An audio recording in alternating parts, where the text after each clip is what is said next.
Sud Radio, le 10h midi, mettez-vous d'accord, Valérie Expert. Et bonjour à toutes et à tous, nous sommes ensemble pour une nouvelle semaine, lundi 15 septembre, 10h les débats, 11h30 l'émission média avec Gilles Gansman. On va parler des To Be Free, puisque ce soir TF1 consacre une fiction à l'histoire de Philippe, le chanteur héros du groupe, mais ce sera tout à l'heure. Pour l'instant, nous allons commenter l'actualité et nous sommes tous un peu... les bras nous en tombent un peu ce matin. Bonjour Rachida Kaout, merci d'être avec nous ce matin. Vous êtes conseillère municipale Renaissance à Ivry-sur-Seine. Alex Darmon, journaliste politique, bonjour. Vous êtes également producteur et vous animez la chaîne Les Indécis sur YouTube. Arnaud Benedetti, professeur à la Sorbonne, rédacteur en chef de la revue Politique et Parlementaire. Et je rappelle votre dernier livre, Aux portes du pouvoir, RN, l'inéluctable victoire, avec un point d'interrogation qui est paru chez Michel Lafon. Vous êtes également à la tête du comité de soutien pour la libération de Boualem Sansal. Vous nous en direz un mot, évidemment. Et nous attendons Julien Aubert, président de l'Institut Valmy, vice-président des Républicains et ancien député. Beaucoup de sujets, évidemment. Les premiers pas de Sébastien Lecornu. Comment faire pour plaire à la gauche sans provoquer la colère des patrons? Ils ont annoncé qu'ils descendraient dans la rue, qu'ils se mobiliseraient. Dites-nous ce que vous en pensez. 0826 300 300. La manifestation anti-immigration à Londres. Est-ce que vous seriez prêt à descendre dans la rue pour contester les lois immigration? Est-ce que ce serait possible en France? On a vu des images assez impressionnantes d'une marée humaine. Et puis Olivier Faure qui appelle à faire flotter des drapeaux palestiniens le 22 septembre, jour donc de la signature à l'ONU d'une résolution visant à reconnaître l'État de Palestine. La Palestine, parlons-en. Est-ce que la cause palestinienne aujourd'hui permet toutes les dérives? Ce week-end, des manifestants pro-palestiniens ont empêché la dernière étape de la célèbre course cycliste, la Vuelta. Une honte internationale pour les uns, une leçon au monde entier pour les autres. Le gouvernement espagnol, le Premier ministre, lui, en est très fier. Néanmoins, ça revient un petit peu à certains de nos débats la semaine dernière sur l'intransigeance, sur le blocage. On a vu on rappelle que Raphaël Enthoven avait été interdit de salon du livre pour cause de propos qui n'avaient pas plu sur Gaza. Un chef d'orchestre israélien interdit de concert en Belgique. On est dans de la censure pure et simple. Je vous pose la question, 0826 300 300. Est-ce que vous avez été choqué par ces images de manifestants qui étaient très nombreux à Madrid pour empêcher cette course cycliste? Je sais pas, on peut peut-être vous faire réagir, Alex. Oui, j'ai été choqué. Oui. Bah oui.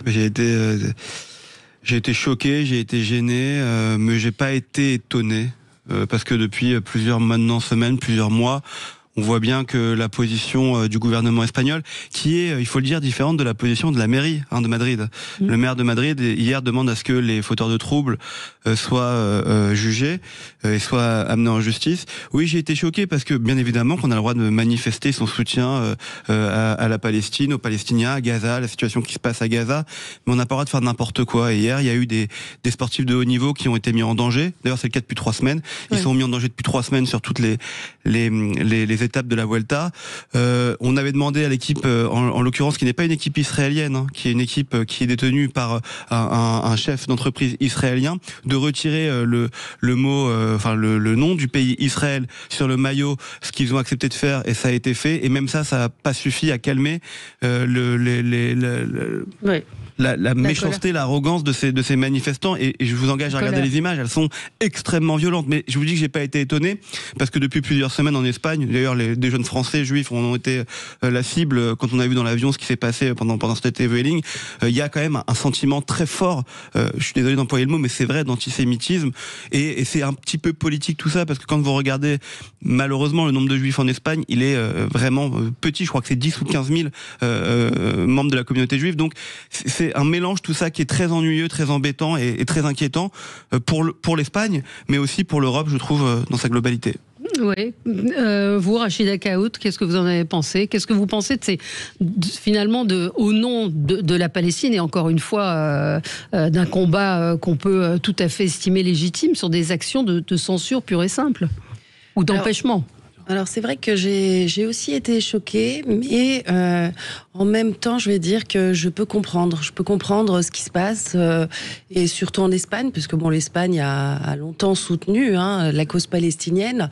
Et après, maintenant, je crois que c'est une des façons qu'ils ont trouvées, en tapant justement fort sur un événement qui est quand même médiatisé, sur une participation qui était quand même assez importante. Et c'est une manière, on va dire, de contester, de revendiquer justement, finalement le fait qu'il faut faire quelque chose pour que, ça stoppe en fait ce qui se passe dans cette zone du monde, ça s'arrête. C'est pour ça qu'en fait, mais en même temps, il y a autre chose qui me sur des cyclistes, en envoyant des barrières sur des policiers. Non, alors pas sur ça. C'est simplement sur un mouvement pacifiste. Moi, je suis pas pour. Pacifiste, hier. Il y a eu des dérives, comme toute manifestation où il y a du nombre et où il y a des personnes, bien sûr, qui s'enflamment parce que c'est un débat qui est quand même très passionné. C'est un sujet qui est très difficile et donc on n'est pas à l'abri de débordements, malheureusement. Maintenant, je suis pour. Ah non, impardonnable. Impardonnable. Mais je suis contre la censure donc des sportifs, des artistes, des intellectuels israéliens, parce que pour moi en fait donc ils n'ont pas à subir, si vous voulez, ce qui se passe dans cette zone du monde. Et là pour le coup, donc c'est pour ça que c'est un sujet quand même qui est compliqué. Je ne sais pas réellement encore où me positionner, parce que je suis pour qu'on mette effectivement l'accent sur ce qui se passe là-bas et que tout le monde prenne une part de responsabilité, parce que malheureusement ce conflit est importé dans nos pays, que ça soit en France, que ça soit en Espagne ou ailleurs. Donc c'est pour ça qu'en fait c'est très compliqué. Est-ce que c'est normal que ce soit importé à ce point-là? Et c'est vrai que beaucoup de voix disent il y a les Ouïghours, il y a un dessin de Plantus ce matin sur le sujet qui dit et les Ouïghours qui sont massacrés, et son personnage répond oui, mais il n'y a pas de juifs là-bas. Il y a les femmes afghanes dont personne ne parle, qui sont, je vous le rappelle, il y a eu un tremblement de terre, certaines sont mortes sous les décombres parce que les secouristes n'ont pas voulu toucher les femmes, les corps n'ont pas pu être extraits puisqu'il fallait que le corps des femmes soit entièrement recouvert de tissu. Enfin, il y a des catastrophes partout dans le monde, des catastrophes humanitaires au Yémen, au Niger. Donc, qu'est-ce qui explique que ça cristallise à ce point-là l'opinion ? Ça, c'est une très très bonne question, mais effectivement, il y a le combat des Ouïghours, avec tous les combats aussi que vous avez cités. Mais là-bas, je pense qu'en fait, en réalité, parce qu'il se passe un génocide avec un peu plus de 60 000 personnes aujourd'hui, et où c'est quand même une responsabilité mondiale que de dénoncer qu'un État, en fait, dit démocratique, puisse s'engager dans cette voie-là, alors que dans les faits, il est quand même censé justement faire rayonner la démocratie, et puis c'est bien pour ça qu'on soutient Israël et qu'on soutiendra toujours. Après maintenant, je pense que Netanyahou, si je dois donner mon avis, moi je l'appellerais plutôt à la démission par rapport à ce qui se passe. Alors Julien Aubert nous a rejoint. Bonjour Arnaud, sur ce qui s'est passé hier à la Vuelta. Moi, ce qui m'a le plus choqué, évidemment, au-delà de l'intimidation et de la violence qui a interrompu cette dernière étape du Tour d'Espagne, c'est la position du Premier ministre espagnol qui l'a légitimé.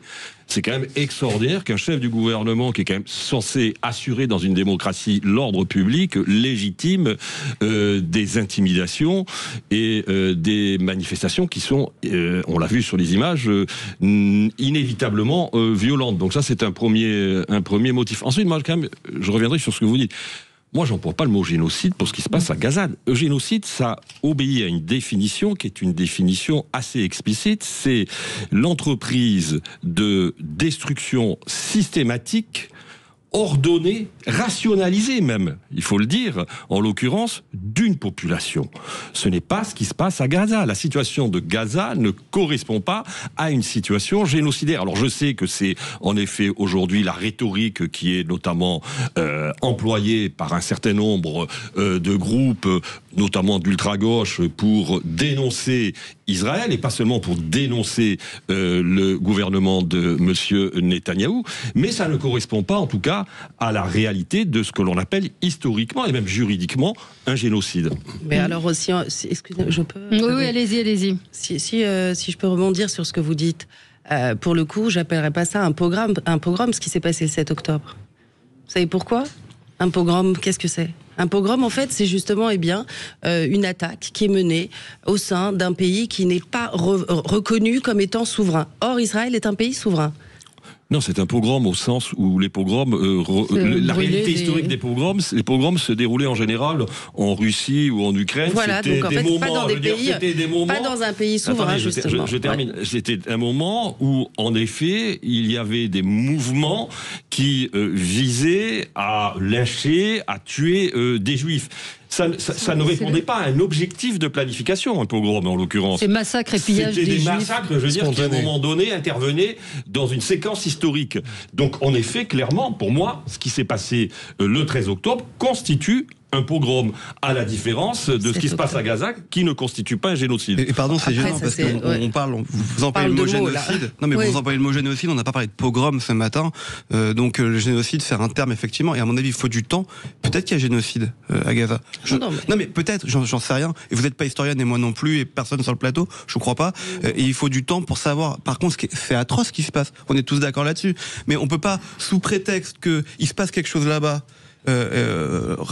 répercuter aujourd'hui dans notre pays ou en Europe globalement cette situation là-bas. Sinon, on s'en sortira jamais. Moi, je pense qu'on reste trop sur la définition de mots qui sont complètement stériles. Ce qui se passe, c'est qu'il y a des gens qui meurent, il y a des civils qui meurent. Mais là, on était. Alors, je vais vous donner la parole dans un instant, Julien Aubert. On a en ligne avec nous Samir à propos de ce qui s'est passé à Madrid. Donc, la Vuelta empêchée, ce tour, cette course cycliste n'a pas pu se terminer pour cause de manifestations massives et assez violentes. Qu'est-ce que vous en pensez, Samir ? Bonjour. Bonjour. Bonjour à tous les gens du plateau. Moi, je suis outré par les propos que je viens d'entendre de Monsieur Aubert, c'est ça ? Non, Monsieur Aubert, il n'a pas encore parlé.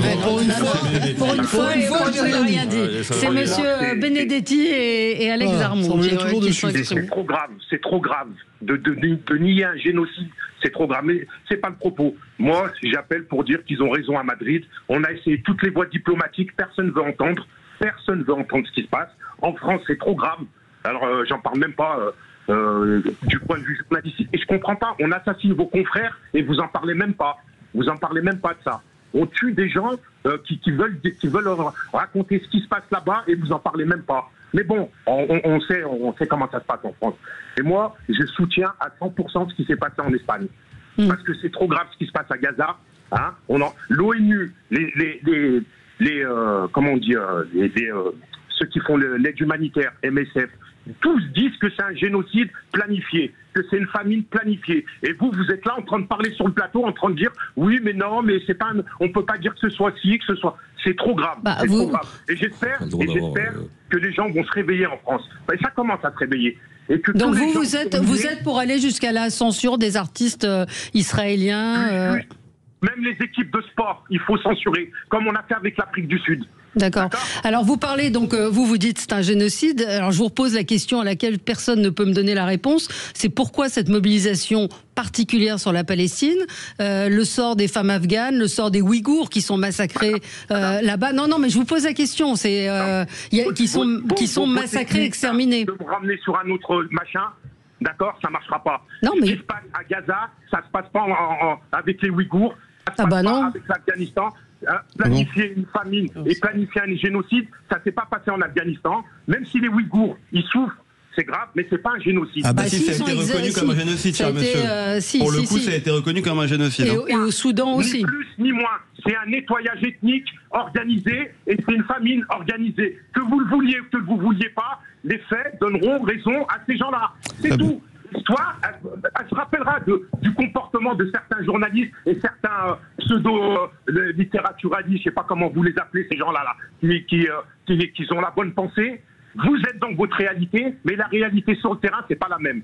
Merci Samir de nous avoir appelé 0826 300 300 si vous voulez réagir à ce que vous venez d'entendre. Juste, je veux dire à Samir que j'ai été sur le terrain. Je suis journaliste, j'ai été sur le terrain, j'ai été voir ce qui s'y passait. Vous n'êtes pas allé à Gaza? Je peux vous dire que j'ai été à Gaza. J'ai été à la frontière de Gaza, j'ai été voir ce qui se passait. J'ai rencontré des Palestiniens, des Israéliens pour un documentaire que j'ai fait. Donc je peux dire que j'ai pas tout vu, mais que j'ai vu, à mon avis, plus de choses que Samir. On se retrouve dans un instant avec vous et Julien Aubert. Vous pourrez parler dans un instant. Je me disais que cette émission manquait de piquant. Voilà, on vous attend pour piquer alors. À tout de suite, quel teasing. Sud Radio, le 10h midi, mettez-vous d'accord, Valérie Expert. Mettons-nous d'accord, compliqué, c'est ce qu'on était en train de se dire pendant la pub, c'est compliqué de se mettre d'accord sur un sujet comme celui-là. On a vu Samir qui était passionné et on comprend aussi que ça touche chacun de la même manière, la communauté juive. Enfin bon, c'est un sujet compliqué. Julien Aubert, vous vouliez peut-être réagir oui, moi à ce qui s'est passé à Madrid. Je pense qu'effectivement, dans ce pays, il y a trois camps, il y a ceux qui, on va dire, sont sensibles au sujet de Gaza, et beaucoup d'ailleurs dans les musulmans de France. Il y a ceux qui sont sensibles à ce qui s'est passé le 7 octobre, plus sensibles que la moyenne et qui sont plutôt dans la communauté juive. Et au milieu, il y a des gens qui peuvent être plus ou moins distanciés par rapport au sujet et qui peuvent avoir des opinions plus ou moins proches, etc. Et il est très difficile d'en discuter. Moi, je ne suis ni juif ni musulman. J'ai une approche assez éloignée, mais qui donc peut sembler froide à toutes les personnes qui estiment que c'est un problème majeur, qui ont de l'inquiétude pour l'avenir des juifs de France, qui ont de l'inquiétude ou de la tristesse ou de la douleur pour ce qui arrive à Gaza. Donc moi, après, sur la Vuelta, de manière plus prosaïque, je crois que, si vous voulez, on n'a sauvé aucun gamin palestinien en arrêtant la Vuelta. Et donc, tout ceci, en fait, c'est pour moi, j'ai appelé ça sur Twitter, de la révolution petit-bourgeoise.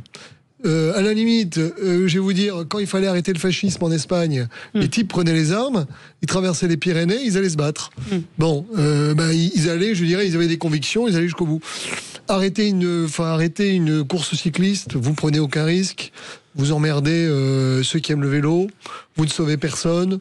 Donc, je dirais, c'est une forme de bataille qui, à mon avis, est essentiellement symbolique, mais qui rime à rien. C'est qu'on va parler plus tard des drapeaux sur les mairies.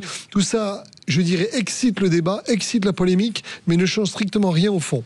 Et après, effectivement, je pense qu'il y a des crimes de guerre à Gaza, pas un génocide, mais ça, c'est une approche juridique. Simplement, avant de débattre du droit, peut-être essayons d'agir sur les faits. Et c'est là où je peux rejoindre ce qui a été dit. C'est-à-dire qu'en fait, l'enjeu de la France, ce serait effectivement d'arrêter le fait que les victimes collatérales, notamment les enfants, les familles, les civils, soient victimes de ce conflit. Voilà. Et Israël donc menace de ne pas participer à l'Eurovision s'il y a un chanteur israélien. L'Espagne. L'Espagne, qu'est-ce que j'ai dit ? L'Espagne. Non, c'est l'Espagne, pardon, effectivement. L'Espagne, l'Irlande, ça sera plutôt bien. Parce que si on peut arrêter l'Eurovision, ça n'a rien à voir avec le conflit israélo-palestinien. Mais je veux dire, comme c'est la ménagerie, je tiens un discours absolument atroce. Mais moi, je trouve que ça fait très longtemps qu'on arrête de faire de la musique. Donc, à la limite, si l'Eurovision s'arrête. Alors, on a Bruno qui nous appelle également. Bonjour Bruno. Comment est-ce que vous réagissez à ces images de chaos, on peut le dire, on peut employer ce mot, ce week-end à Madrid? Écoutez, bonjour à toute l'équipe. Je comprends que l'on veuille défendre la cause palestinienne. Je n'admets pas que l'on importe par la violence chez nous, en Europe, sous cette forme-là. C'est la défense palestinienne. Je suis issu d'une immigration forcée. Mes grands-parents étaient je suis d'origine grecque, mais d'Asie mineure. Donc mes grands-parents ont subi ce que Arméniens et Grecs pontiques et Grecs d'Anatolie ont subi. Il y a eu 3 millions de morts. Nous avons subi génocide et pogrom. Donc là-dessus, je souhaiterais que vous mesuriez ces deux mots que nous ne connaissons tous que par les dictionnaires. Nous serions juifs, on réagirait très mal. Nous serions palestiniens, nous réagirions très mal aussi à ce qui se passe actuellement. Donc, de faire attention. Le monsieur que je comprends qu'il ait réagi très vivement, qui m'a précédé, ceci dit, on n'a pas autorisé la violence. Je pense que des journalistes ni la censure font leur travail. Voilà, il y a une censure. Il y a des politiques qui devraient être certainement plus réactifs pour pouvoir défendre la cause palestinienne et ne pas éliminer ce qui s'est malheureusement passé. Ça n'est pas un pogrom qui s'est passé. Il faut penser, c'est que c'est des gens qui ont passé une frontière et qui sont allés tuer, assassiner des Juifs. C'est la définition du pogrom. C'est un massacre. Oui, mais beaucoup de pogroms sont passés malheureusement, étaient organisés par des gouvernements, comme en Turquie, et ont lancé un pogrom envers une partie de la population qui n'avait pas la même religion. Voilà. Oui, donc là, il y a eu... On a passé une frontière, on se demande tous comment, pourquoi, mais avant d'utiliser ces termes-là, de faire très attention. On ne peut pas définir réellement. Il y a des gens qui meurent. Bien sûr.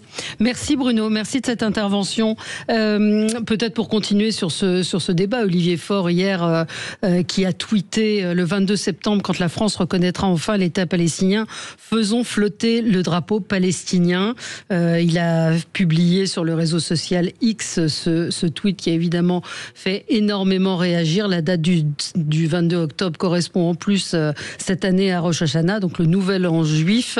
Et il a également écrit: tant que vous penserez que vous ne pouvez fêter le nouvel an juif et l'an 1 d'un État palestinien, vous ne sèmerez que la haine, le désespoir et la mort, pardon. Donc que Arnaud, il est patron du Parti socialiste, quoi. Oui.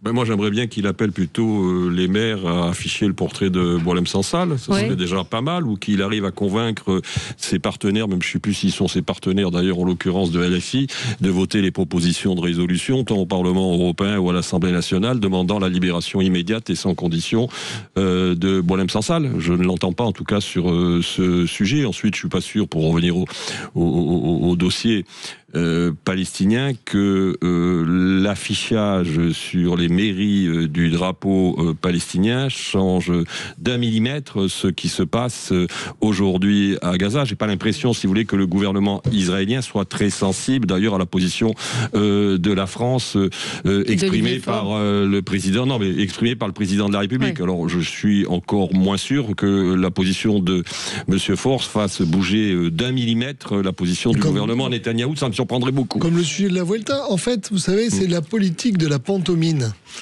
Cet art de l'acteur muet qui fait des gestes. Moins la France est en capacité d'agir sur les affaires du monde, moins sa voix est capable d'avoir de l'influence, plus la classe politique désespérément cherche des éléments symboliques qui donnent l'impression qu'on continue à agir, mais qui en réalité, comme Arnaud vient de le dire, n'ont aucun résultat. Ouais. Et ce qui est embêtant dans cette affaire, c'est qu'on affiche un drapeau à la mairie parce que c'est le drapeau qui nous unit tous. Et donc, c'est le drapeau tricolore.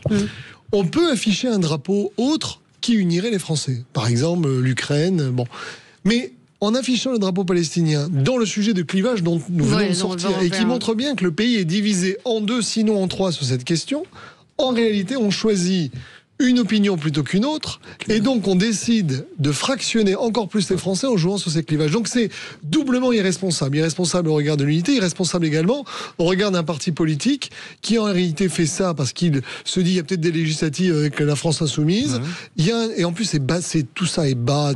Maintenant, il y a une partie électorale musulmane. On voit la manipulation. Oui, mais c'est quoi l'avenir ? L'avenir, ce sont des mairies qui afficheront le drapeau israélien parce qu'ils auront une communauté juive plus importante. Les mairies où il y aura une communauté musulmane plus importante qui mettront le drapeau palestinien, et celles qui mettront l'un des deux ou les deux. Enfin, moi, c'est pas le pays où j'ai envie de vivre. Je vous donne la parole dans un instant, Rachida Kaout, sur le sujet. On va évidemment parler aussi de ce qui s'est passé à Londres, cette manifestation anti-immigration, dans un instant avec vous, 0826 300 300. À tout de suite. Sud Radio. Parlons vrai. Sud Radio. Sud Radio. Parlons vrai. Parlons vrai. Sud Radio, le 10h midi, mettez-vous d'accord, Valérie Expert. Et nous continuons de commenter l'actualité avec Julien Aubert, Arnaud Benedetti, Alex Darmon et Rachida Kaout. Peut-être on ne vous a pas entendu, Rachida, sur le sujet d'Olivier Faure, donc, qui appelle à pavoiser les mairies du drapeau palestinien le 22 septembre prochain. Ah oui, moi je suis en colère quand j'ai vu ça. Je me suis dit mais on marche sur la tête. Et puis ça montre la bassesse de la classe politique. C'est terrible. Alors à l'heure où on attend justement d'avoir des leaders politiques qui vont apporter des solutions aux Françaises et aux Français, et puis qui vont se comporter dignement aussi, en respectant les lois de la République, en respectant nos règles, et puis en arrêtant cette division gratuite qui aujourd'hui en fait nous mène au chaos, tout simplement. Il est en train de jouer le jeu de la France insoumise. C'est purement en fait électoral. C'est purement pour aller draguer un électorat qu'on reconnaît, parce que l'électorat musulman est très passionné sur la question palestinienne. Et aujourd'hui, en fait, pour moi, je dis que c'est un danger et qu'il faut impérativement dénoncer ces pratiques qui, de toute façon, vont nous conduire vers une scission de la population française, si ce n'est déjà fait. Hein. Bien sûr. Au moins, si vous vous posiez la question de savoir si le Parti Socialiste allait faire alliance avec la France Insoumise, s'il y a dissolution, je crois que vous avez la réponse depuis plusieurs jours et depuis plusieurs tweets d'Olivier Faure. Non, mais parce que là, franchement, quand vous vous projetez un tout petit peu en arrière et que vous vous rappelez à l'époque de la formation du NFP, et de la NUP, c'était la condition, alors NFP pas la NUP parce qu'il n'y avait pas encore eu le 7 octobre, la condition c'était de dire qu'il y avait que le Hamas était un mouvement terroriste, qu'il y avait des otages qui étaient retenus et tout. Depuis quelques tweets, les otages ils ont disparu, on n'en parle plus du tout de la part d'Olivier Faure au Parti Socialiste. Et par contre, effectivement, on parle que du drapeau de la Palestine, le fait de pouvoir le faire flotter, parce que ce que vous dites pas, et c'est pas un reproche, vous savez très bien Valérie, c'est qu'il retweet le partage de la photo de ce qui s'est passé hier à la Vuelta, et en saluant les propos de Pedro Sanchez, qui lui dit qu'il est fier de son peuple. Donc en fait, il mélange tout. Olivier Faure, il est vraiment, il va à la soupe en fait, en quelque sorte, pour essayer d'aller chercher les voix de la France insoumise, et aussi, à mon avis, pour sécuriser les quelques postes de députés que le Parti Socialiste a dans cette alliance. À commencer par le sien. Exactement. Commencer par le sien. Passons à la politique. On y était déjà, mais Sébastien Lecornu, donc qui fait ses premiers pas. Alors je sais que vous vouliez faire un coup de cœur pour Sébastien Lecornu. Rachida Kaout, on en a parlé la semaine dernière. Peut-être nous dire quelques mots. Vous le connaissez. Qu'est-ce que vous avez pensé de ce week-end et des différentes déclarations? On va y revenir avec vous, Julien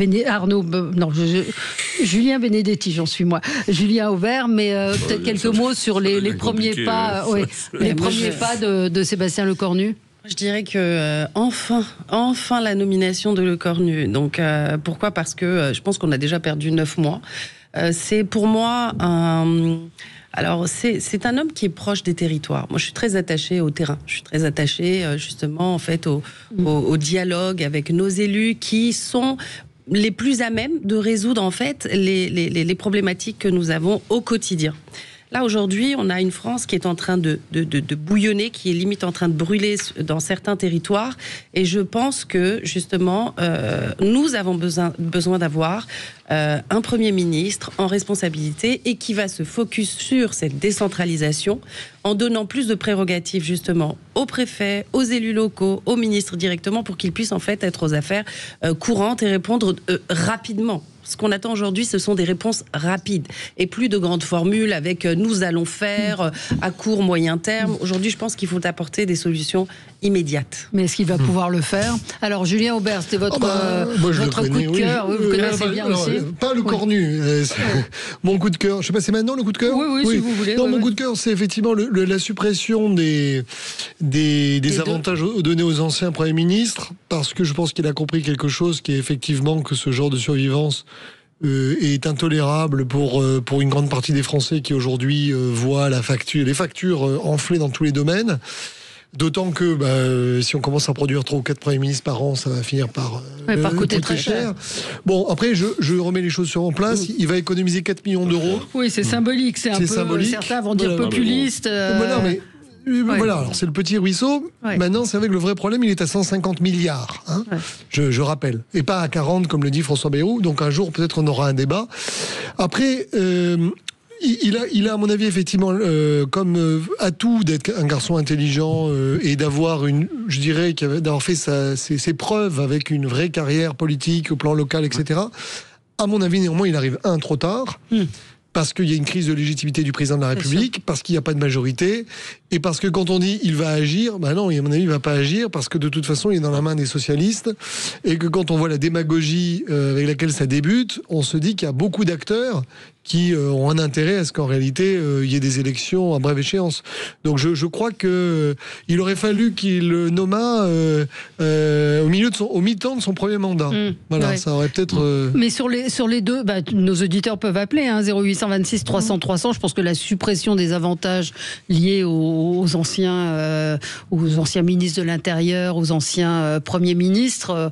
Non, l'avantage du ministre de l'Intérieur. Ah, il l'a pas supprimé. C'est que différent. Les anciens présidents. Le fait que, si vous voulez, quand vous ayez été ministre de l'Intérieur, vous bénéficiez d'une protection policière. Pendant un certain temps. Je pense que c'est important parce que quand vous êtes ministre de l'Intérieur, vous vous attaquez à des groupuscules, etc. Et donc, si une fois que vous êtes plus ministre de l'Intérieur, mais est-ce qu'on peut pas mettre une limite En fait, il faut mettre une limite temporelle. Une limite temporelle. Donc là, c'est les anciens premiers ministres. Est-ce qu'Édith Cresson a besoin d'être encore protégée je veux dire. Après.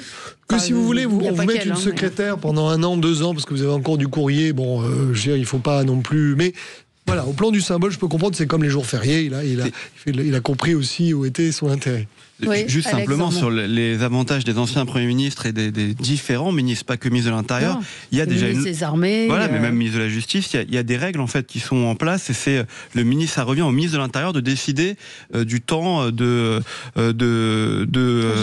de la sécurité, d'avoir une secrétaire ou quoi. Ça revient au ministre de l'Intérieur de choisir. Et donc souvent vous avez des ministres qui sont dans des positions un peu délicates ou qui ont clivé contre eux et donc ils peuvent bénéficier d'un agent de sécurité plus longtemps ou de secrétaire plus longtemps s'ils en font la demande. Certains ministres y renoncent dès qu'il faut le dire aussi, dès qu'ils sortent, mais moi je suis d'accord sur le fait que c'est quand même un bon signal envoyé, un bon symbole envoyé par Sébastien Lecornu. Et puis il y a eu les 2 jours fériés. Là, il est sur 2 mesures. Ça vous comprenez pas. Moi c'est mon coup de gueule. Ah ouais, moi je comprends pas parce que on parlait de 4 millions d'économies de la part de Sébastien Lecornu cette mesure, mais il faut savoir que les 2 jours fériés supprimés, alors je dis pas qu'il fallait supprimer les 2 jours, mais en tout cas je pense pas qu'il fallait enterrer le débat tout de suite, parce que c'était 2 jours fériés supprimés, c'était 4 milliards d'économies. Ça pour le coup c'est des vraies économies.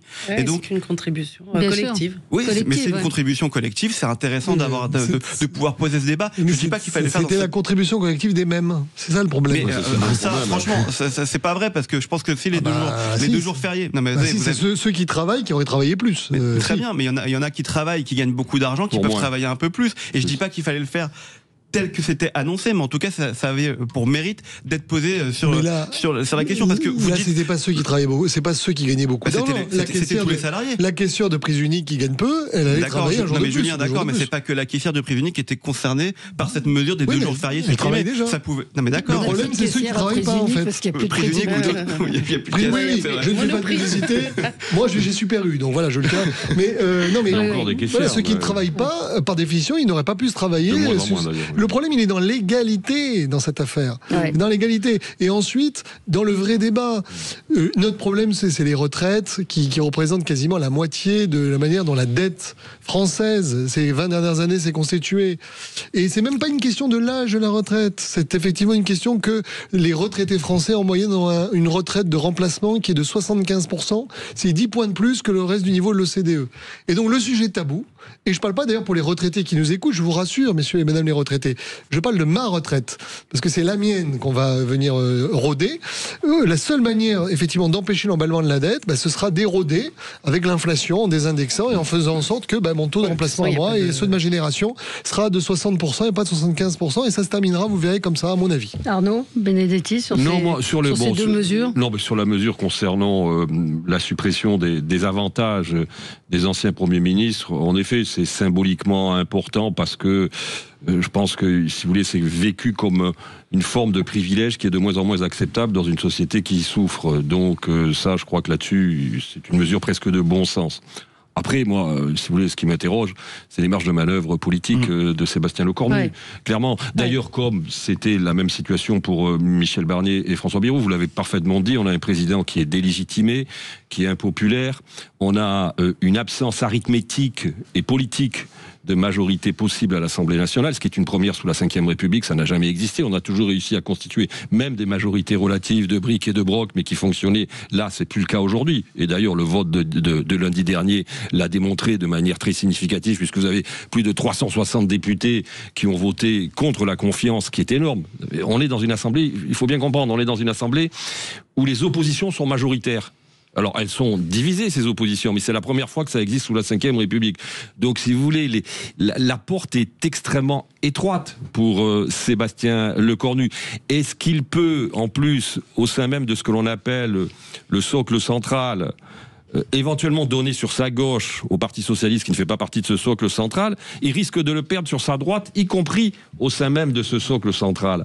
Donc moi, très franchement, je ne vois pas trop aujourd'hui comment il s'en sort, comment il arrive même à composer un gouvernement. Alors, ce qui est intéressant, c'est qu'en fait, là, cette fois-ci, à la différence de ce qui s'était passé avec Barnier et Bayrou, c'est qu'en fait, pour la première fois, le président de la République utilise quand même la technique de la 4e République, c'est-à-dire qu'on désigne un Premier ministre, comme on désignait un président du Conseil, qui a à charge de bâtir un compromis politique pour ensuite composer un gouvernement. D'ailleurs, vous noterez qu'on ne parle pas du tout du casting gouvernemental depuis la nomination de monsieur Lecornu, ce qui est une première. Hein. On n'a jamais. C'est-à-dire qu'importe le flacon, et puis je pense qu'en effet, on est même sous la 4e République. Moi, je me souviens, je demandais à mon père toujours, mais comment ça se passait sous la 4e République, ce turnover permanent des gouvernements. Il me disait, on s'y habituait. Et là, on est en train de s'y habituer d'une certaine façon depuis un an. Mais quand même, la difficulté est énorme. Il est dans une situation, et le président de la République d'abord, est dans une situation inextricable, me semble-t-il, et je ne vois pas comment il s'en sort sans aller, je pense, à terme, vers des élections, vers une dissolution. Toute la difficulté étant de savoir si c'est un problème conjoncturel politique, c'est-à-dire que la manipulation des élections de 2022 avec des alliances contre nature a produit un Parlement ingouvernable, ou si en réalité il est le reflet d'un pays qui est découpé en 3 et qui n'arrive pas à s'entendre. Et donc une dissolution reproduirait à peu près, même sans manipulation, un truc ingouvernable. Parce que si, effectivement, c'est la deuxième chose, il n'y a qu'une élection majoritaire présidentielle qui permettra de traverser ceci, de transcender ceci. Quel gouvernement? 0826 300 300. Est-ce que les socialistes, alors ils ont dit qu'ils n'iraient pas. Pas tous. Pas tous. Ils n'iront pas au paradis. Il y en a qui ne répondent pas. Il y a un sénateur socialiste qui ne répond pas, qui s'appelle Rachid Temal. On ne sait pas s'il ira ou pas. Il y a aussi des bruits qui courent comme... Non mais Jérôme Guedj aussi, il dit qu'il ira pas et puis après il répond plus. Mais la complexité effectivement de la formation de ce gouvernement est immense pour le Premier ministre. À tout de suite. Sud Radio, c'est votre opinion qui compte.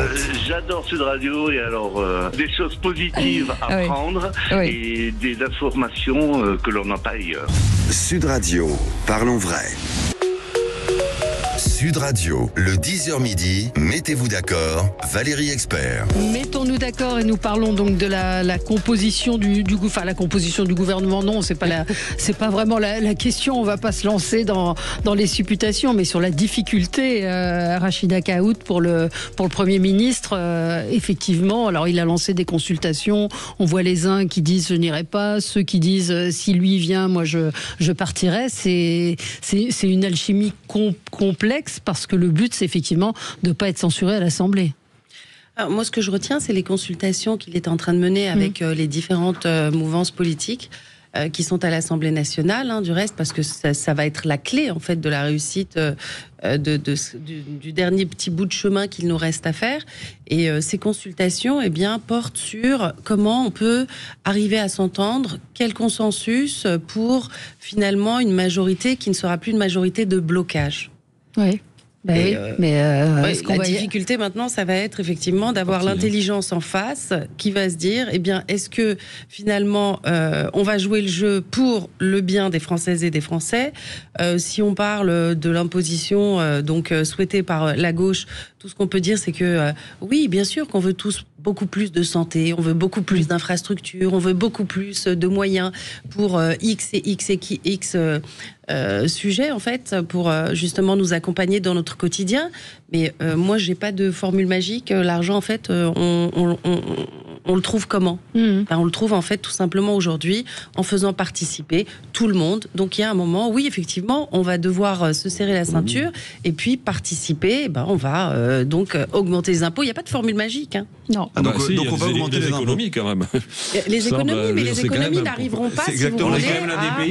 On est quand même un des pays les plus fiscalisés de l'OCDE. Ça va être quand même compliqué de faire comprendre aux Français qu'il faut encore fiscaliser. En temps de crise, je vais vous dire, il vaut mieux tous justement eh bien, mettre la main à la poche plutôt que de végéter. Et puis au final, eh bien, on s'enfoncera encore plus. Mais Rachida, très bien, mais en fait, ce que dit Arnaud, il a raison. Le problème, c'est pas les dépenses, c'est pas les prélèvements, le taux de prélèvement. On est l'un des pays les plus prélevés de l'OCDE, et par contre, on dépense énormément d'argent public. Enfin, il y a peut-être un équilibre à trouver. Il y a un service public. Mathématiques, on va encore prélever.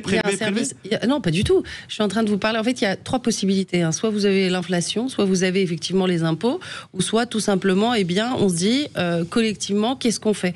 Je suis pas en train de vous dire qu'on augmente les impôts gratuitement, en fait, et sans. C'est jamais gratuit d'augmenter les impôts. Pardon ? C'est jamais gratuit d'augmenter les impôts. Oui, mais quand je veux dire que il y a un moment aujourd'hui, il faut quand même qu'on participe tous pour que cette crise soit résorbée.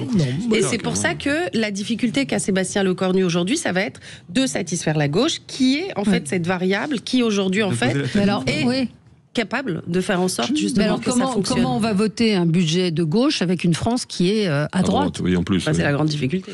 Oui, c'est un peu compliqué. Moi, je pense que si on veut le consensus des Français, il faut d'abord qu'on commence par jouer la transparence pour expliquer le diagnostic. C'est-à-dire que quand vous avez 150 milliards de déficit, parce quand on parle de pourcentage, en fait, on oublie les chiffres, sur 300 milliards d'euros de budget, concrètement, je gagne 3 000 euros et j'en dépense 4 500 par mois. C'est ça le problème. Et ensuite... Vous allez demander à vos enfants ou à votre voisin de vous aider à combler votre déficit, c'est ça. Et ensuite, on mélange le budget de l'État, qu'on est en train d'aspirer, parce qu'en fait, ce pauvre État qui essaye de maintenir ses services publics, tout le monde constate que l'hôpital, les commissariats, regardez la manière dont les policiers fonctionnent ou les hôpitaux fonctionnent, en réalité, il est lesté par le fond, par les autres dépenses. Il y a une partie des collectivités locales, même si, au moins, suivant les strates, c'est plutôt bien articulé, et puis après, il y a l'État social. Et donc, je dirais, on doit d'abord faire la vérité sur les chiffres, et ensuite expliquer d'où viennent les sources du déficit et de la dette. Parce que sinon, on va faire porter les économies encore sur ce pauvre État qui n'en peut plus, alors qu'en réalité, comme je le disais tout à l'heure, il y a la question des dépenses de santé, la question des dépenses de retraite, et on n'est pas obligé de passer par des solutions fiscales ou des grands chocs. C'est-à-dire qu'en réalité, ça ne passera qu'en le lissant et en faisant en sorte que ce soit le plus indolore possible. Mais regardez comment ça reste de l'impôt après. Oui, mais regardez comment les Français payent en 10 ans, vu, je dirais, des postes augmentés. C'est vrai que c'est quand même plus facile pour s'y adapter que du jour au lendemain avoir plus 10 ou plus 15% de fiscalité, ou moins 10% de retraite. Puis c'est pas que de l'impôt direct ou du prélèvement. Enfin, la sécurité sociale aujourd'hui, vous en parlez, vous avez raison, la sécurité sociale, elle est malade. Et on voit la guerre que la sécurité sociale mène contre les mutualités, par exemple. Personne n'arrive à se mettre autour d'une table et à parler pour dire peut-être qu'il faut qu'on rembourse plus, qu'on revoie le système de remboursement. Non, il faut qu'on prélève aux Français, qu'on dise que ça passe par de l'impôt. On a un monsieur, un économiste qui est sur tous les plateaux, Zuckman, qui vient nous dire qu'il faut prélever plus aux riches, mais sans nous expliquer pourquoi et sans aucune contradiction.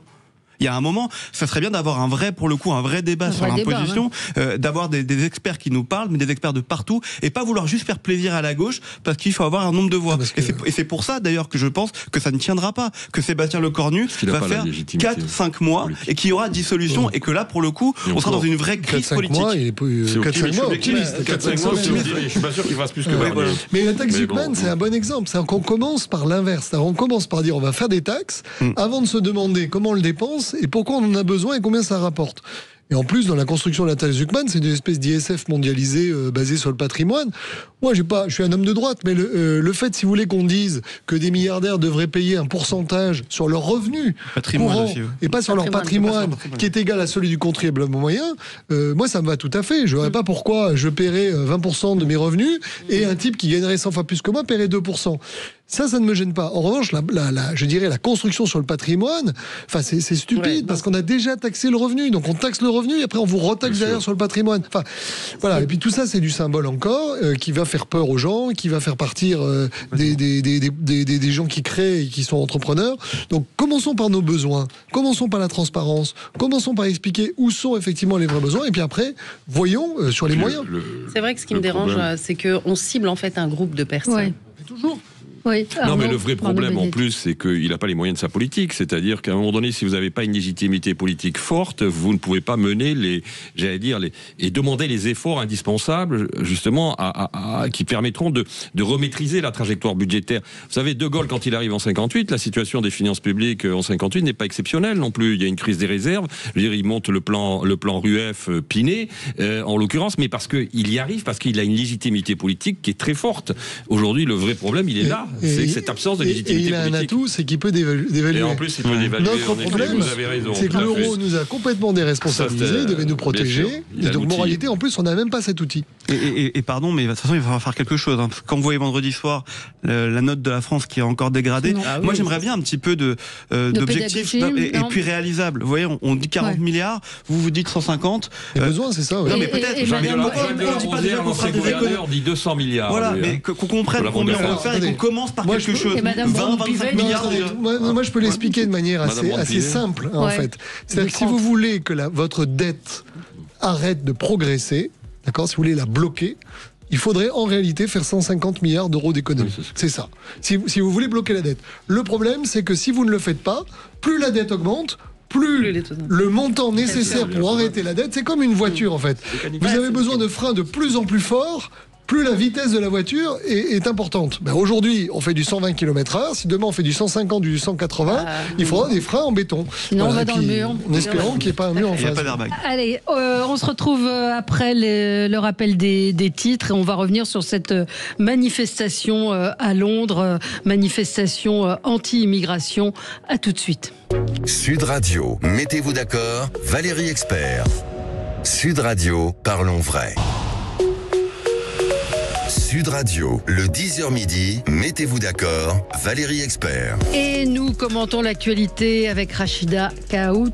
Vous êtes conseillère municipale Renaissance à Ivry-sur-Seine. Alex Darmon, journaliste politique. Vous êtes également producteur et on vous retrouve sur YouTube. Les Indécis, c'est votre chaîne de débat. Arnaud Benedetti, professeur à la Sorbonne, rédacteur en chef de la revue Politique et Parlementaire.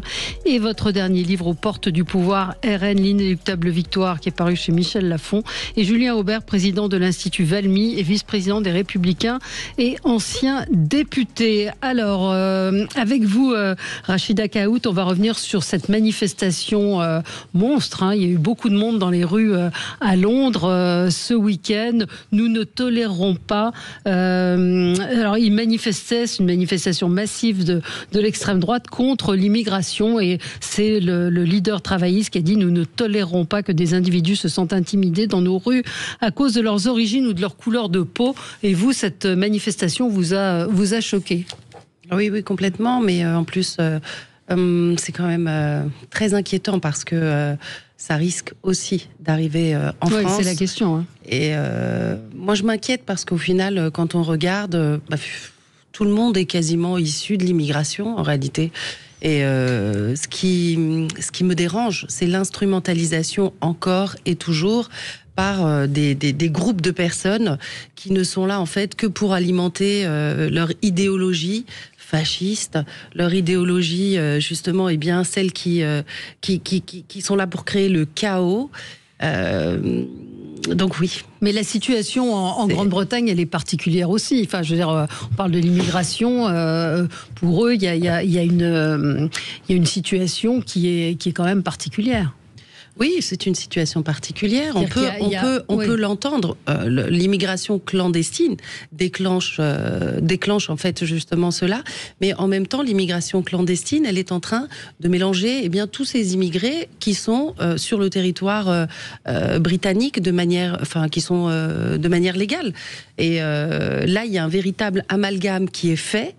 Et je n'ose même pas imaginer dans quel état justement étaient ces personnes issues de l'immigration. Vous vous rendez pas compte? Imaginez, vous êtes basané, vous êtes donc sur le territoire britannique, vous êtes complètement en toute légalité autorisé à rester sur le territoire, et vous voyez en fait une vague de monde qui justement est là pour manifester, pour dire tous les étrangers dehors.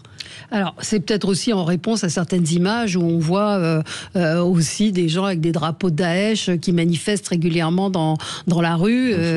Oui, non, mais il y a un sentiment de ras-le-bol, ça c'est sûr. Oui, c'est quand même l'échec. C'est l'échec du multiculturalisme assumé et multicommunautarisme surtout assumé du Royaume-Uni. C'est ce que cela veut dire principalement en l'occurrence. Moi je suis pas sûr qu'il y avait des fascistes d'ailleurs ils étaient beaucoup plus de 100 000, ils étaient à mon sens vu les images. Je suis pas sûr que c'était tous des fascistes qui manifestaient vendredi ou samedi plutôt dans les rues de Londres. Ce qui est sûr c'est que c'est un mouvement qui est très large en Europe, c'est que on le voit, la plupart aujourd'hui des États de l'Union européenne, il y a une mobilisation qui s'effectue soit électoralement, soit dans la rue comme à Londres, pour que les États reprennent le contrôle de leur politique migratoire. C'est une réalité qui est effective aujourd'hui, qui pèse considérablement sur le débat politique, qui pèse considérablement dans les urnes et qui pèse considérablement sur la cohésion des sociétés en la matière. Et c'est ça le vrai sujet. Le problème, c'est que vous avez des sociétés aujourd'hui où il n'y a plus du tout de cohésion, où vous avez un agrégat de communautés qui finissent par dissocier le sentiment d'appartenance commun. Et c'est ce qu'on vit aussi un peu en France aujourd'hui, même beaucoup en France, malgré le fait qu'on ait un modèle qui soit très différent de celui du Royaume-Uni. La laïcité amortit quand même, qu'on le veuille ou non, le choc parfois de non-assimilation aussi, auquel malheureusement un certain nombre de dirigeants ont donné de l'élan en finalement renonçant à un certain nombre de fondamentaux qui étaient les nôtres. Mais on voit bien que la situation est également très compliquée en France. Et en France, donc, il y a eu une pétition lancée par Philippe de Villiers, dont effectivement on ne parle pas beaucoup, exigeant un référendum sur l'immigration. Je regarde, il en est à 923 000 signatures. C'est-à-dire qu'on en est presque 1 million de personnes qui ont signé. C'est pour ça que vous disiez ça peut peut-être arriver en France. Nous sommes à l'heure de l'urgence vitale. L'immigration n'est plus un problème parmi d'autres, c'est la question centrale. Et donc, si nous ne faisons rien, c'est la fin de la France. Donc, en moins d'une semaine, près d'1 million de signatures, et il va les avoir, ces signatures. Oui. Alex Darmon. Oui. Alors, il y a une grande différence avec l'Angleterre, c'est qu'on a aussi une politique migratoire qui dépend beaucoup de l'Europe, de l'Union européenne. En tout cas, nous, les Anglais, aujourd'hui, on samedi crié 110 000 personnes, je crois que c'était ce qui a été annoncé par la police, mais effectivement, les images on avait l'impression qu'il y avait plus... Les images sont massives, donc la vérité doit se situer entre les deux comme d'habitude. Non, mais ce qui est intéressant aussi de relever, vous parlez de cette pétition de Philippe de Villiers. Quand on regarde aussi le leader, Outre-Manche, c'est pas un élu non plus. Philippe de Villiers n'est pas élu, et là-bas, il a été. Et c'est vrai que Robinson, il s'appelle Jimmy Robinson, je crois. Lui n'est pas du tout élu, et il est là, il porte ses revendications. Moi, je comprends que ça puisse faire peur. Enfin, objectivement, je comprends ce que ça puisse faire peur quand vous entendez les slogans qui sont criés. Et après, ça exprime aussi quelque chose. Ça exprime aussi quelque chose de l'opinion publique anglaise. Et quand vous commencez à parler aux Français aujourd'hui, certains vous disent qu'ils veulent faire la même chose, cette pétition-là, mais même d'autres personnes, d'autres Français à qui vous parlez, disent moi j'irais peut-être manifester effectivement avec les drapeaux de la France. C'est ce qui ressort beaucoup de ce qui s'est passé samedi. C'est les drapeaux britanniques, les drapeaux anglais que vous voyez dans ces manestations, que vous ne voyez pas dans les manifestations précédentes à Londres il y a encore quelques semaines. C'est Tommy Robinson. En fait, ce qui est assez intéressant, c'est que à l'échelle de l'histoire, on a toujours des mouvements de balancier. On a ouvert les frontières, on a fait la mondialisation heureuse, on a permis la libre circulation des gens, on a raccourci la géographie, et voilà qu'on va ressortir ce que les promoteurs de cette société voulaient évacuer, c'est-à-dire l'identité, le drapeau, la nation. Alors il y a un premier problème sur le diagnostic, puisqu'on a quand même des gens qui le nient. Donc effectivement, quand on fait la pétition, on essaye d'imposer un débat. Et on sait que les Français sont inquiets sur l'immigration. On sait qu'on voudrait un référendum sur l'immigration. Les Républicains l'avaient proposé, mais certains ne le veulent pas. Puis après, il y a un deuxième sujet qui est intéressant dans le cas britannique, parce qu'ils ont fait le Brexit. Donc ils ont récupéré, je dirais, leur souveraineté. Et on voit pourtant qu'ils ont toujours ce problème d'identité. Donc il y a une deuxième question, à mon avis, qui est plus douloureuse. C'est quand bien même on aurait un référendum, on vote pour une immigration plus restrictive, dans quelle mesure on est capable de répondre efficacement à cette demande démocratique? Voilà, et ça c'est une deuxième question, parce que même du temps de l'occupation allemande, il y avait une zone libre et une zone occupée, vous aviez des gens qui traversaient, et pourtant il y avait des... Donc, aucune frontière n'est imperméable, et on voit bien que la démographie, africaine notamment, va être, je dirais, massive, et donc le problème va s'amplifier. Donc il y a une vraie question au-delà, je dirais, du sujet de souveraineté ou d'identité, qui est dans quelle mesure on peut contenir ces flux. Puis après, il y a un troisième sujet de mélange, on peut être basané et être français. Nous avons des Français qui sont comoriens, qui sont guyanais. On peut être immigré et blanc. Bien sûr. Voilà. Et quand on parle d'ailleurs d'immigration, le vrai sujet, à mon avis, c'est pas l'immigration. Le vrai sujet, c'est l'assimilation. C'est-à-dire que, en fait, notre sujet aujourd'hui, effectivement, peut-être qu'on pourra arrêter. Imaginons, je pense que c'est plus facile d'arrêter l'immigration, ou en tout cas de la freiner, que de permettre ou d'absorber des millions de gens dont certains ont bâti des sociétés parallèles. Ça me fait, je dirais, plus de soucis, surtout dans un contexte où une partie de la classe politique joue la carte de la division, de l'affrontement et du clivage. Parce qu'encore, si tout le monde allait dans la même direction, je me dirais, bon, on peut peut-être y arriver, mais si on a une moitié qui en fait, encourage les gens à aller se battre dans un sens ou dans l'autre, à mon avis, ça va être très compliqué. Oui, mais le problème, c'est que, je rejoins ce que vous dites, mais le problème fondamental, c'est qu'on a fait le choix d'abandonner les politiques d'assimilation au moment où on fait le choix quand même d'une politique d'immigration de masse. Oui. C'est-à-dire à la fin des années 70, notamment avec la question du regroupement familial, entre autres, qui a été quand même un appel d'air considérable en termes d'attractivité migratoire. Vous voyez bien qu'à partir des années 80, qu'est-ce qui se passe? Il y a tout un discours qui se développe en disant, d'ailleurs on parle plus d'assimilation, on parle d'intégration, ce qui est tout à fait différent comme notion. Et en fait, on dit venez avec vos différences. Alors que le modèle républicain, c'était pas du tout venez à vos différences. Il faut se ressembler. Qui se ressemble, s'assemble d'une certaine manière. C'est ça le modèle républicain. C'est la nation McDonald's. Venez comme vous êtes. Exactement. Et c'est en effet, je veux dire, la marque mondialisée. N'oubliez pas que le regroupement familial n'a jamais été une décision politique. On dit que c'est Giscard, c'est le Conseil d'État qui a annulé des décrets de régulation qui étaient voulus par Chirac. Et ce qui fait que dans ce vide juridique, et c'est important parce quand on parle de souveraineté, en réalité, ça n'a jamais fait l'objet d'une décision du peuple et de ses décideurs. C'est-à-dire qu'en fait, on a ouvert la porte, personne n'a pensé à la fermer. À un moment donné où les frontières sont tombées, c'est-à-dire qu'ils ont voulu la fermer.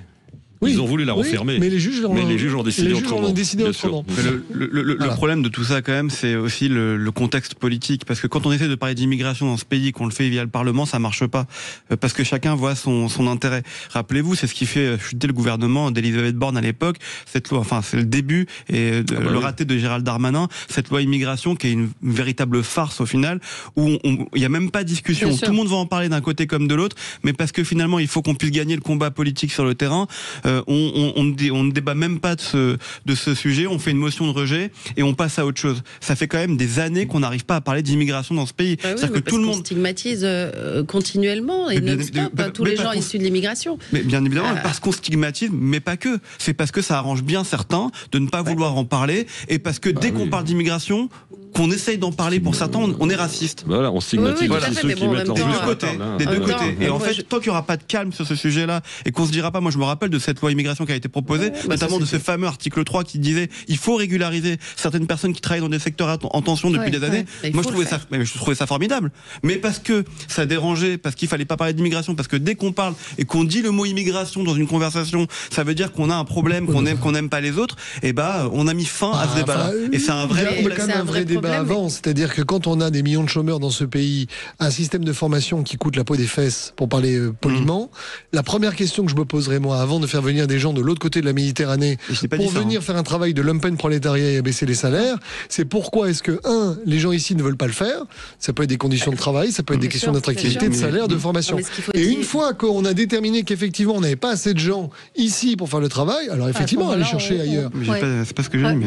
En même temps, les gens issus de l'immigration, ce sont les gens qui travaillent. Donc plusieurs statistiques l'ont prouvé. J'ai la chance d'être à la tête du Haut Commissariat des diasporas africaines de France, qui n'est pas une petite organisation, qui regroupe plus de 28 nationalités issues du continent africain, tous binationaux pour la plupart, comme moi, franco quelque chose. Et puis je peux vous dire que c'est un véritable sujet, et pour le coup, je peux y répondre parce qu'ils sont français. Ils sont français, et pour eux, c'est même choquant qu'à chaque fois, on tape sur leur origine. Donc, et c'est là où on a loupé. Vous parlez de l'assimilation, etc. Comment on peut y arriver? Quelles sont les solutions? Mais la première des solutions, c'est tout d'abord d'arrêter de chercher à savoir d'où vient telle ou telle personne. C'est de se dire que nous sommes tous issus de l'immigration et tous franco. Non mais justement, attendez. Quand je vous parle des taux d'activité, moi je vous parle des taux d'activité des immigrés. Je vous parle de ce qui se passe aussi. On parle de Londres, ce qui s'est passé à Londres avec cette déferlante. Chaque période de crise, on tape sur l'immigré. Eh bien, aujourd'hui, je pense qu'il faut arrêter. Le taux d'activité des immigrés est 6 points en dessous du taux d'activité des natifs. Il est de 63% contre 69%. Donc, si vous voulez, que un immigré qui ensuite devient français se soit inséré à un taux de natif, c'est normal. Mais je dirais, c'est normal que quelqu'un qui arrive dans un pays étranger trouve moins facilement du travail. Heureusement. Je veux dire, si on avait des étrangers qui avaient le même taux d'activité que les natifs, ça poserait quand même un vrai sujet. Certains secteurs où ils trouvent plus facilement. Il faut déjà commencer par l'accueil. On va continuer, on va parler de Boualem Sansal également dans un instant. À tout de suite. Sud Radio. Sud Radio. Parlons vrai. Parlons vrai. Sud Radio. Parlons vrai. Sud Radio, le 10h midi, mettez-vous d'accord, Valérie Expert. Et de retour avec vous, à 11h30, l'émission Média avec Gilles Gansman. Arnaud Benedetti, vous êtes là, vous battez pour la libération de Boualem Sansal, qui est emprisonné depuis plus de 300 jours. Maintenant, on doit être à 305 jours, je pense. Près, oui. Et Christophe Glaise également, le journaliste de SoFoot. On en est où aujourd'hui? Je pense que c'est important de rappeler qu'aujourd'hui, on est hélas, comme vous le dites, dans une impasse, dans un point mort où d'abord nous avons très peu de nouvelles de Boualem Sansal, et le peu de nouvelles que nous avons de Boualem Sansal sont des nouvelles que nous prenons avec les plus extrêmes réserves et les plus extrêmes précautions, parce que les nouvelles qui nous parviennent sont des nouvelles sous contrôle, compte tenu de la nature du régime algérien. Donc les gens qui nous fournissent des nouvelles savent très bien que ils ne sont pas libres de parole, donc il faut évidemment être extrêmement prudent sur tout ce qui nous revient concernant sa santé, son état psychologique, ses conditions de détention, etc., etc. Ensuite, vous avez vu qu'il y a eu un petit infléchissement de la position française durant l'été, avec la lettre écrite par le président de la République à l'ex-premier ministre François Bayrou, lui demandant finalement de prendre un certain nombre de mesures qui soient des mesures de plus grande fermeté vis-à-vis d'un certain nombre de ressortissants algériens, proches d'ailleurs des familles des dignitaires du régime qui bénéficiaient de conditions de circulation dérogatoires. Je crois comprendre que certain nombre de mesures ont été prises au niveau du ministère de l'Intérieur, mais que pour l'instant, je veux dire, ça reste extrêmement compliqué.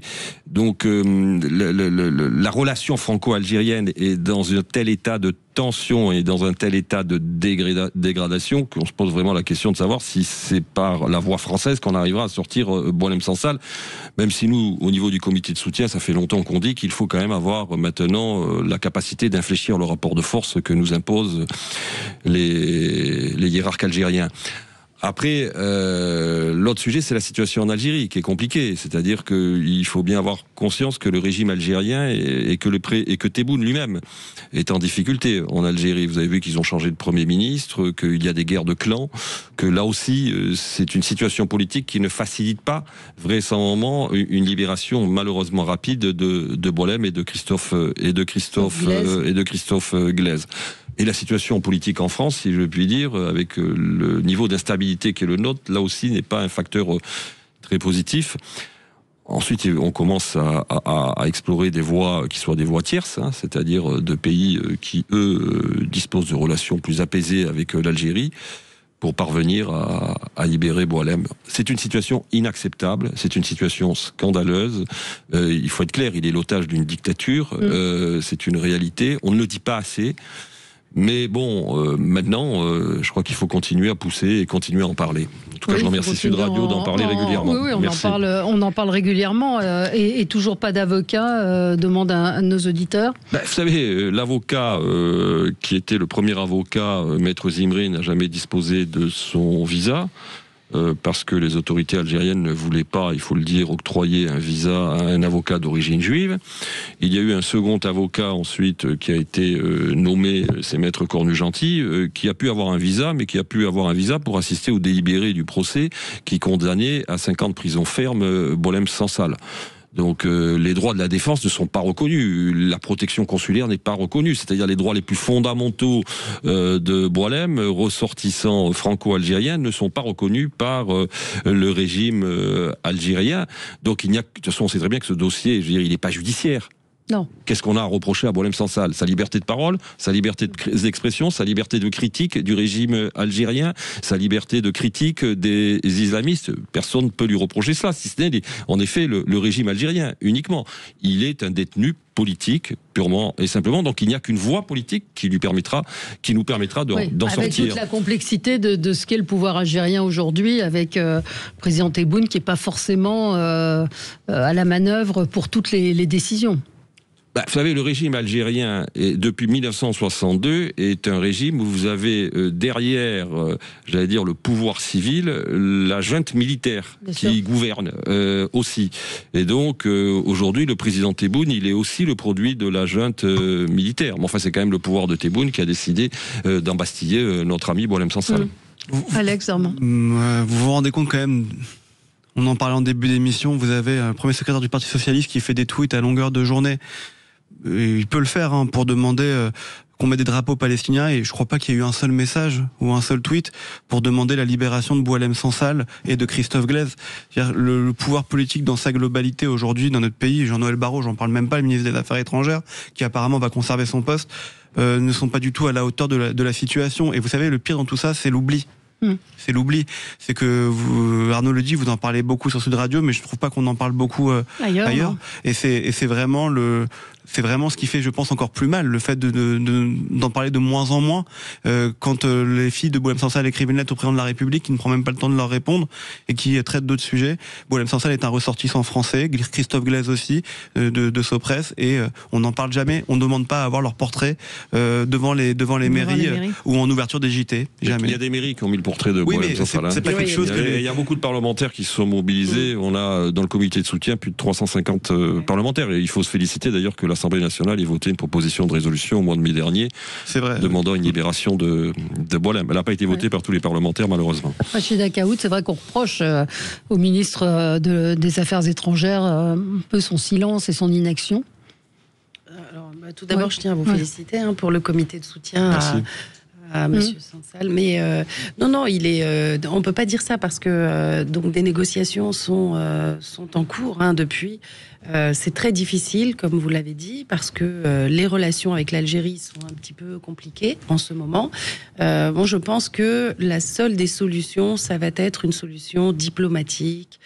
Il n'y a pas d'autre choix, parce qu'on a essayé le bras de fer, on a essayé le rapport de force. Peut-être passer par d'autres voies des pays voisins, parce que finalement il a deux origines, il me semble, Boualem Sansal. Il est franco-algérien. Oui, non, je crois que son père aussi est. Oui, non, mais sa nationalité, c'est française. Je suis pas sûr que non, mais le Maroc soit là pour le coup un bon intermédiaire vis-à-vis de l'Algérie, compte tenu des relations entre l'Algérie et le Maroc. Oui, mais vous savez, en diplomatie, on sous-estime en fait la capacité justement des négociateurs à faire aboutir des solutions qui sont en l'occurrence pour Sansal de le faire libérer. Moi, j'ai toute confiance en un chemin diplomatique et j'espère sincèrement qu'il sera libéré au même titre que les deux autres otages que nous avons. Oui, tout à fait. Fini. Non, je crois que Bruno Retailleau avait raison de vouloir le bras de fer. Emmanuel Macron a dit non, on va discuter. En réalité, il ne faut pas mêler les populations civiles là-dedans, mais faire un bras de fer qui frappe les élites algériennes, en ayant conscience qu'en ayant élevé Boualem Sansal en rang de victime symbolique, ça en fait une prise de choix pour le régime algérien. Et je crois que dans le jeu diplomatique, notre relation à la Russie joue aussi. C'est-à-dire que si on devait passer par un déblocage, sans doute que c'est plus par Vladimir Poutine que par le Maroc qu'on pourrait obtenir des choses. Ou par les États-Unis. Ce sera le mot de la fin. On se retrouve dans un instant pour l'émission Média. On va parler des Tsubi 3. À tout de suite.